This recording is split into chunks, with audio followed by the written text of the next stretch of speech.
Bueno, muchas gracias. Hemos tenido dos exposiciones muy interesantes, muy amplias. Vamos a abrir entonces la oportunidad de hacer preguntas. ¿Hay algún micrófono por allá? Sí, usted primero y después usted. Le van a dar un micrófono para que... Buenos días, gracias por la invitación. Identifíquese, diga quién es. Buenos días, gracias por la invitación. Mi nombre es Humberto Ursúa, estoy terminando un magíster de finanzas en la Universidad de Finisterra. Nosotros queremos plantear un proyecto de trabajo de ver alternativas de pensión, y una de esas que queremos profundizar es una de las posturas que ha salido, que es separar la vejez en dos etapas, que es la tercera edad y la cuarta edad, donde en la tercera edad el tema de pensión sea orientado a un tema financiero y principalmente ver que esos fondos que estén destinados para esa tercera edad pueda ser resueltos con gestiones de fondos, que principalmente haya una forma de sustituir ese tema de la tasa de interés, o sea, ver tasa de interés variable. Y para la cuarta edad, que debe ser, me imagino, después de los 85, 90 años, que existan los seguros de longevidad. Me gustaría saber su opinión con respecto a ese tema que se está planteando. ¿Don Salvador o el señor Maciel?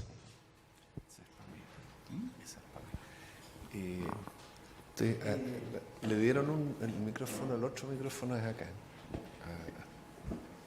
Entonces tomamos estas dos preguntas, las vamos a responder y después tomamos otras dos, así que preparen su siguiente pregunta. Mi nombre es Rodrigo Barcia. Como se tomaron temas macroeconómicos y el sistema de pensión está muy relacionado con el tema de igualdad, quisiera saber la opinión de ustedes de cómo opera, si está operando bien el derecho de transferencia. Es decir, si Chile tiene estudios en materia de impuestos que van desde los más ricos hasta los más pobres, y si uno lo toma como derecho de transferencia neto hacia los últimos quintiles, está funcionando adecuadamente. Por ciertas cifras que yo he visto, me llamó mucho la atención en la última revista Capital, que sabía que el gasto de transferencia eran 40.000 millones de dólares. O sea, yo creo que estaba mal la cifra. Y que eso quería decir que había una cifra bastante importante que estaba yendo a los dos últimos quintiles, y la verdad es que no se ve muy reflejado en la realidad. Entonces, una forma de mejorar el sistema podría ser mejorar un sistema más eficiente de transferencia, disminuyendo el gasto. Ok. A ver, no sé, yo voy a responder la de don Augusto y no sé cuál de ustedes va a responder, o los dos. No sé si tienen alguna opinión respecto a la última pregunta, y después hacemos más preguntas. Este es un tema más micro, ¿no es cierto?, el que pregunta usted sobre si conviene o no separar la cuarta edad de la tercera edad, etc. Bueno, en realidad mi opinión personal es que el tema de las personas mayores de 80 años está perfectamente cubierto por cualquier seguro de longevidad, que puede ser uno provisto por rentas vitalicias o por sean las actuales, las que dan las compañías de seguro de vida, u otras eventuales rentas vitalicias mutualistas que se han discutido, que son un producto poco conocido todavía en Chile, pero que existe en otros países. Lo que no provee un buen seguro de longevidad es el retiro programado. Y ahí está el problema, pero es solo retiro programado, solo las personas de más de 80 años, y además solo las personas de clase media, porque las personas que tienen una pensión inicial muy baja son rápidamente, al poco tiempo, sostenidas por el pilar solidario, por la pensión básica. Entonces no cabe mucho su pensión. Entonces ese sería mi comentario. Es decir, hay un problema, pero está acotado a un subgrupo de las personas en cuarta edad. Eso. No sé si sobre lo... Un par de aclaraciones. Partiendo por la última pregunta, lo que muestra la serie de encuestas CACEN, que hay, por eso uno tiene una serie que distingue entre lo que son los ingresos autónomos de lo que son las transferencias que se reciben del sector público, solo transferencias monetarias. O sea, si hay gasto en educación, y eso mejora porque la educación escolar es gratis en muchos colegios, eso no aparece como parte de las transferencias en la CACEN, solamente transferencias monetarias. Lo que muestra es que la incidencia de las políticas públicas ha ido aumentando con los años. Y lo segundo que muestra también es que la distribución del ingreso en Chile es pésima en la parte de los ingresos autónomos, pero también ha ido mejorando. No en la última observación, pero en particular porque está afectada por elementos más cíclicos. Estamos en un periodo de menos crecimiento y eso siempre es regresivo desde el punto de vista del ingreso, pero comparando las últimas CACENes con las que habían antes, claramente estamos en la parte de mejoramiento insuficiente, no soy autocomplaciente, pero sí estamos en esa etapa. Y respecto de la otra, me parece bien, digamos, pero no sé si tan bien, porque yo tengo la impresión que en la parte de los subsidios del Estado, una de las cosas que ha sido exitosa en Chile es tener un buen sistema de screening a quién se le da y a quién no. La ficha CAS que existía antes, por ejemplo, hizo que en Chile nosotros pudiéramos saber hacer ¿cómo se llama? Cuando uno le sigue la pista al peso cuando se mueve un seguimiento, sí, pero tiene otra trazabilidad, la trazabilidad del gasto público, ya de saber si se gasta un peso de salud a dónde llega, o si se gasta un peso en subsidio único familiar a dónde llega, si llega a sueldos o le llega a la persona y entonces soluciones al bulto, en general yo tengo la impresión que a mí me complican un poco. Porque la siguiente idea va a ser ¿por qué no rebajamos la tercera edad a 80 años?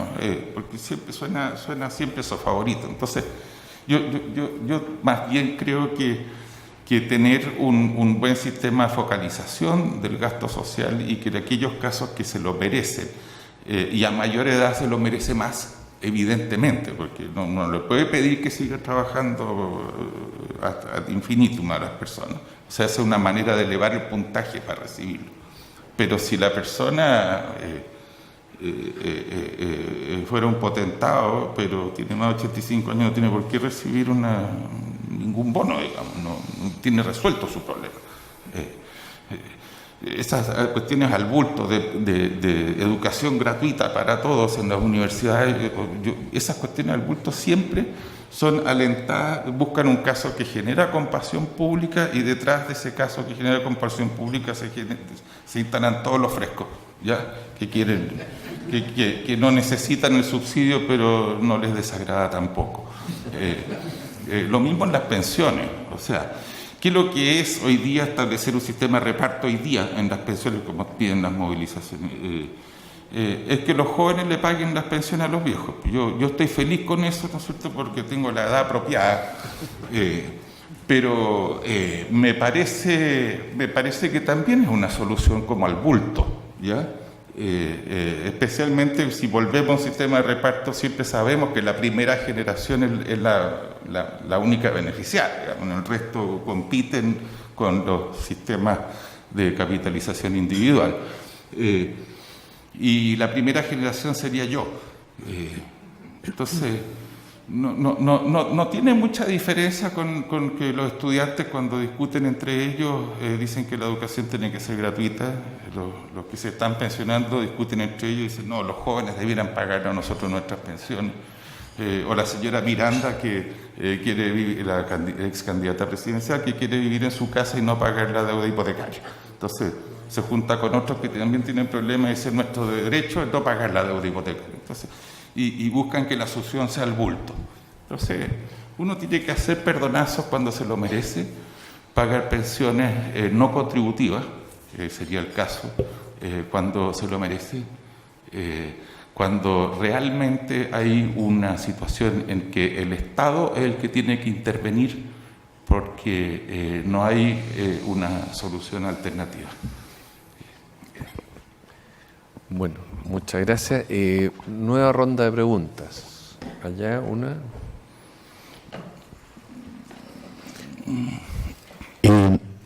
Mi pregunta se refiere a qué queda por hacer, y no tanto en términos de subir la cotización, porque eso es, o alargar la edad de jubilación, porque eso es como endógeno al sistema, digamos. O sea, yo estoy pensando que en el gobierno en el gobierno de Bachelet 1, por ejemplo, hubieron ciertos cambios al sistema de previsión general que fueron un poquito exógenos al sistema. O sea, una pensión solidaria es, considerando el sistema puro de capitalización, es una forma exógena. Algo que probablemente no comparto, sin embargo, yo pienso que aquellos que lo vemos de esa manera tan técnica, tal vez debemos considerar las opiniones políticas, ¿no? Estoy de acuerdo con Germán cuando él dice uno no debe hacer política pública escuchando la calle, pero a mí lo que me gustó, digamos, entre comillas, y que ojalá se entienda bien, en esa cosa de la pensión solidaria, es que el sistema de pensiones actual se legitimizó, es decir, el sistema de pensión solidaria u otras cosas, porque a todos nos está fallando la memoria ya, son cosas que tal vez no estamos de acuerdo, pero legitimizan un poco el sistema. Entonces, la pregunta concreta es, hoy día, ¿qué más cosas se pueden hacer del tipo de vista más bien exógenas, digamos, ¿no? O sea, más políticas, no sé. Entonces, la pregunta es, ¿qué se puede hacer? ¿Reformas de pensiones que propondría Exactamente. los opositores? Ya, ok. Otra pregunta ya. Tenemos una pregunta.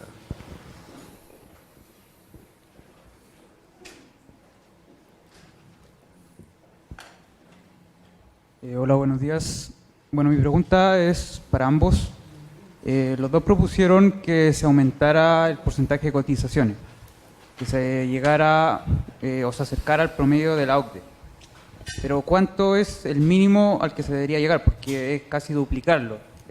Y si esto se debería hacer de forma progresiva o de un día para otro. Y con respecto a esto mismo, ¿cómo o bajo qué cargo, a quién se le cargaría este aumento de porcentaje? Algunos proponen un sistema tripartito, otros con cargo exclusivo al empleador. ¿Qué es lo que proponen con respecto a esto? Ok. Ya, yo voy a agregar una tercera pregunta, que es que aquí los dos expositores han dicho que hay que pagar cualquier aumento de pensiones para satisfacer el descontento ciudadano con rentas generales. Y los dos dicen que el incremento de la tasa de cotización, que consideran necesario, de 5 puntos, debe ir completo a la cuenta individual. Sin embargo, hoy día el ministro de Hacienda aparece en la prensa, pues ayer en el Chile Day dijo, claro, todo lo que va a la cuenta individual no tiene ningún efecto sobre el tamaño de las pensiones antes de 20 años. Por lo tanto, no ayuda en nada para el problema, digamos, de descontento que habría hoy día. Entonces yo agrego la tercera pregunta a los expositores. Bueno, entonces, proponen no hacer nada por próximos 20 años respecto a las pensiones actuales. Eso. ¿Puedo hablar yo? Primero. Bueno, yo creo que todas las preguntas están bastante relacionadas. Mi opinión personal es que, bueno, hubo una comisión Bravo con una serie de expertos que propuso aumentar la tasa de cotización en 4 puntos.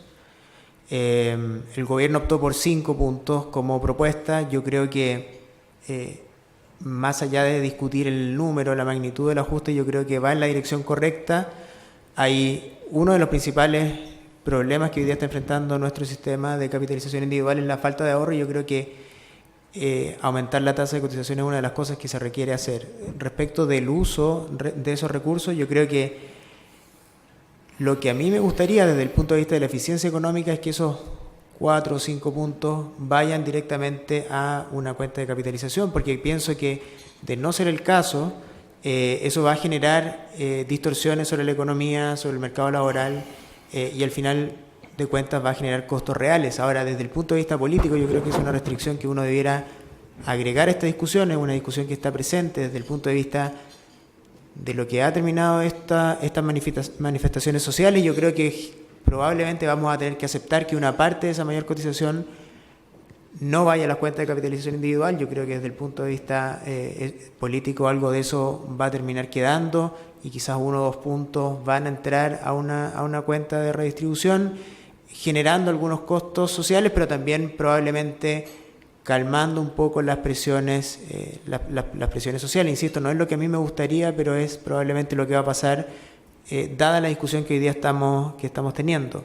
Yo creo, por otro lado, creo que el año 2008 se hizo efectivamente esta mejora al pilar solidario, se creó el pilar solidario, si se quiere, se reforzó ahora con este aumento de 10% de las pensiones que propuso el gobierno junto con la ley de presupuesto, pero yo creo que todavía eso es insuficiente. Yo creo que hay que seguir avanzando en tener un pilar solidario algo más generoso, y eso va a contribuir también a legitimar el sistema. Pero como dije en mi presentación, yo creo que la forma de hacerlo es dentro del marco presupuestario, y por lo tanto la alternativa, yo creo que hay una necesidad urgente por priorizar. Estamos llenos de una serie de demandas por distintas participaciones del Estado en educación principalmente, y si se suma esta mayor presión por el gasto en pensiones, la única forma que veo para que esto sea sostenible en el tiempo es que se tenga que renunciar a otro tipo de promesas, como por ejemplo la gratuidad de la educación. Yo creo que es algo que no aguanta mayor análisis y que quedó más bien como una promesa de campaña y que hoy día es insostenible desde el punto de vista de los recursos del gobierno. Yo creo que sería mucho más legítimo, más conveniente ceder espacio, renunciar a parte de esa gratuidad y ocupar esos recursos para fortalecer el pilar solidario. Muchas gracias, Germán. Manuel. Yo no creo que tener un sistema de pensiones no contributivas sea algo exógeno. Todos los países de la OCDE lo tienen. Entonces, uno podría decir es una cosa como rara. No es rara, para nada. Y la razón, creo yo, tratando de ser bien economista en la respuesta, para no meterme en política, ¿ya? Que también tengo opinión. Es que, claro, si uno tiene alguna modificación donde los beneficios de la modificación son mayores que los costos, entonces uno tiene que hacerlo, ¿ya? El criterio de la eficiencia. Y eso significa, por ejemplo, que en Rapel habría que haberle echado el agua encima a los pehuenches, ¿ya? O Ralco, no sé cuál era, ¿ya? En Ralco. Y que deberíamos haber cerrado en Acar y punto. Yo tengo la impresión que hay buenas razones económicas para no hacerlo. Y eso datan de la memoria de doctorado de Samuelson, que lo hizo famoso a la tierna edad de como 23 años, que son los teoremas de bienestar. Lo que se dice es que si hay algo que realmente genera más beneficios que costos, hay que seguir adelante, pero eso no lleva a un equilibrio mejor. Porque si hay ganadores y perdedores, ¿quién soy yo para decir que es mejor? Porque los perdedores van a pensar que es peor. Y por lo tanto, para que sea Pareto óptimo, ¿te acuerdas de eso? Lo estudiamos juntos. Para que sea Pareto óptimo, uno tiene que, en realidad, darle amparo a los perdedores del sistema. Y eso es la esencia de la teoría neoclásica, o sea, es Samuelson. No sé si tengo que... Fue el primer premio Nobel de la profesión. Y yo creo que eso tiene manifestaciones prácticas, porque él puso un supuesto, ¿no es cierto?, de transferencia a suma fija. Eso no existe en la realidad. No están esas transferencias a suma fija, pero uno tiene que hacerla de manera de realmente, como los Marines gringos, ¿no es cierto?, que nadie se quede atrás.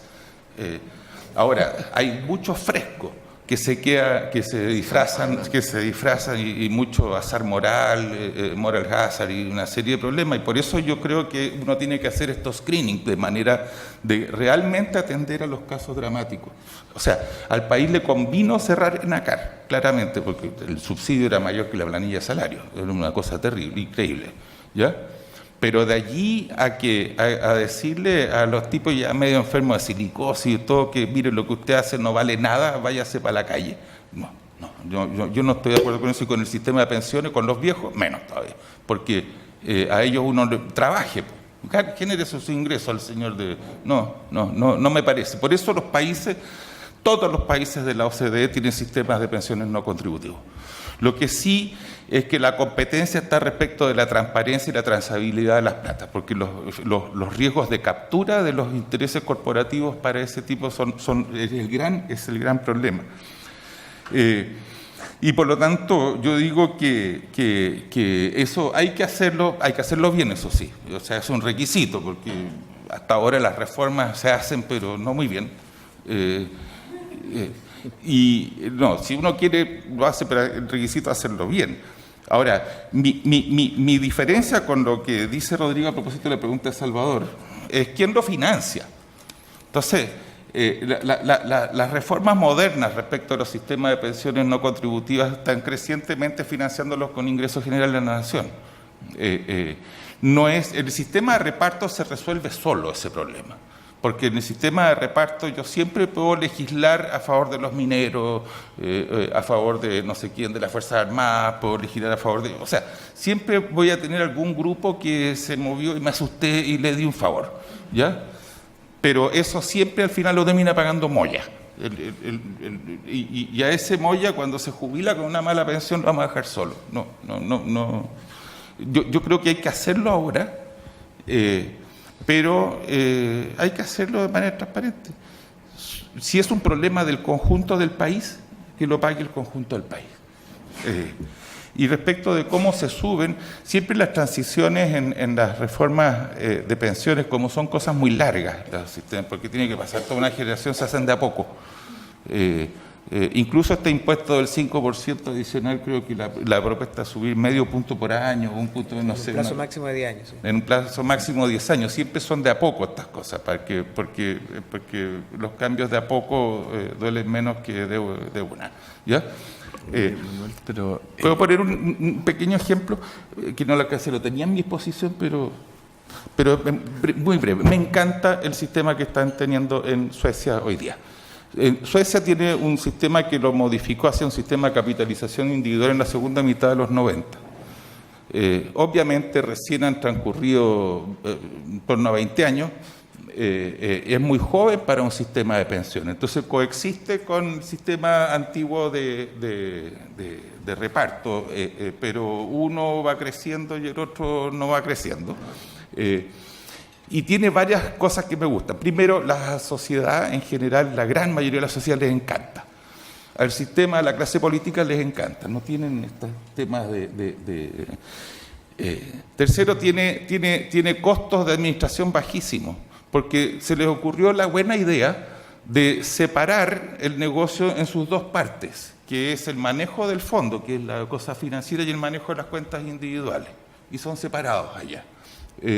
Y entonces uno tiene mucho más clarito cómo es el asunto de las comisiones, a dónde se va. En Chile hacer ese cambio sería súper difícil, porque en Chile lo hicimos a la chilena, o sea, no es un Mercedes-Benz, en algunos aspectos es como un Yagán, no sé si se acuerdan, el Yagán era menos que una citroneta hace 50 años atrás, 40 años atrás. Ustedes saben que en nuestro sistema de pensiones ¿cómo que se llama? El pago de comisión que se hace es un pago que se hace para el peso que ingresó de por vida. O sea, yo no pago comisión por lo que ya contribuí, porque cuando ingresó ese peso ya pagué la comisión de ese peso para siempre. Cosa que es bien a la chilena, la verdad. Porque la cobró la AFP y después la persona se cambió a otra AFP y la primera se quedó con la comisión, digamos, y la otra tiene que administrar. Entonces, genera cosas muy raras. Y eso es una cosa que se tiene que cambiar, claramente, pero es difícil cambiarlo, porque como si ya se pagó, uno le va a decir que ahora tiene que pagar el fondo en su conjunto. Ahí yo creo que esos son los verdaderos desafíos que uno tiene que ir poniendo para que el sistema mejore. Y esas son las cosas que los suecos lo abordaron bien, quizás porque han sido los más recientes y aprendieron de las fallas de los anteriores. Pero quizás es lo que tenemos que mirar para mejorar el nuestro. Manuel, pero yo quiero pedir que tú te pronuncies, porque aquí tú no estás de acuerdo con destinar nada del 5% a la redistribución, Sí. y dice que venga todo rentas generales, cosa que comparte Germán acá, pero Germán se pronunció y dijo que está dispuesto a renunciar a la gratuidad de la educación. ¿A qué estás dispuesto a renunciar tú? No, yo puse, incluso lo tenía subtítulo en mi presentación, aumentar el IVA. Mira qué fácil. En lo que la sociedad encuentre que sea necesario, pero eso. Ok, aclarado, muy bien. Sí, pues. Bueno, considerando la hora, les agradezco a todos su Oye, presencia perdón. y les pido un aplauso para los...